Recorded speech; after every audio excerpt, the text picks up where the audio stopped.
Welcome back to part 2 here of module 3. So in this video, we're going to talk about membranes. And membranes are the key part of the cell. Membranes have 5 functions to them. They create permeable barriers, and they organize and localize functions. They serve as spots for transport machinery and signal machinery and cell-to-cell interactions. They do this because of their lipid, protein, and carbohydrate components described in the fluid mosaic model. Let's break that down. Lipids are the fluid part, and they come in a lot of varieties. Mainly, membrane lipids are phospholipids, and they can be on a glycerol or on a sphingosine backbone.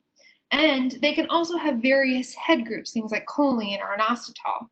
The phospholipid composition, that varies depending on where the cell is. So you'll see we have different compositions in E. coli versus potatoes versus livers versus in a human myelin sheath, for example.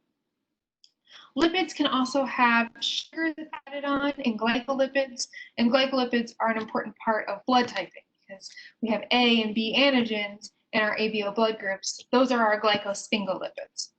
Sterols help give the lipid rigidity, the membrane rigidity, shown here in these little brown spots.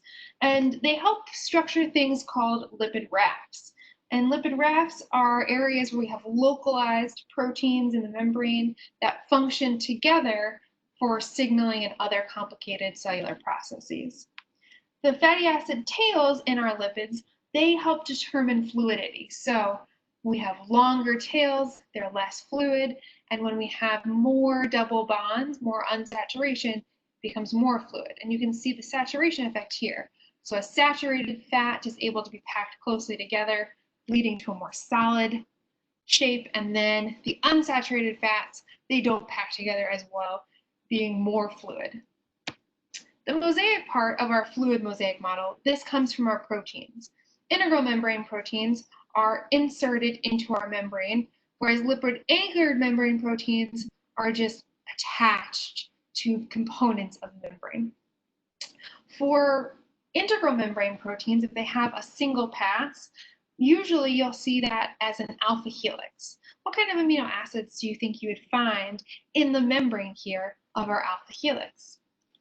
An important class of integral membrane proteins are transport proteins, and transport processes are crucial to the cell. So if a molecule is small and nonpolar, then it can just move by simple diffusion from an area of high concentration to low concentration. Things like oxygen and carbon dioxide gas can do this, or fats like steroids. However, if you have a large or a charged molecule, then you're going to need help in the form of a protein. And they can either be protein carriers, things that change their shape to allow the movement of solutes across the membrane, or they can be in channels, which don't change their conformation when a molecule or a solute binds that needs to be transported. If, however, the cell needs to move something against its concentration gradient from a low concentration to a very highly concentrated area, then it's going to need to use active transport. Active transport moves against the gradient.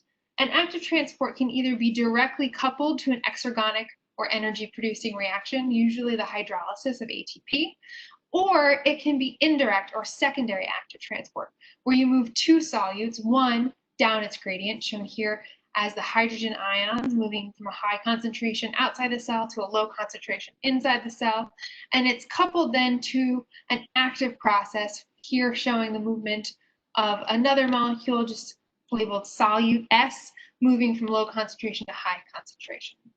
So in this video, we talked about the fluid mosaic model, both the fluid and the mosaic parts.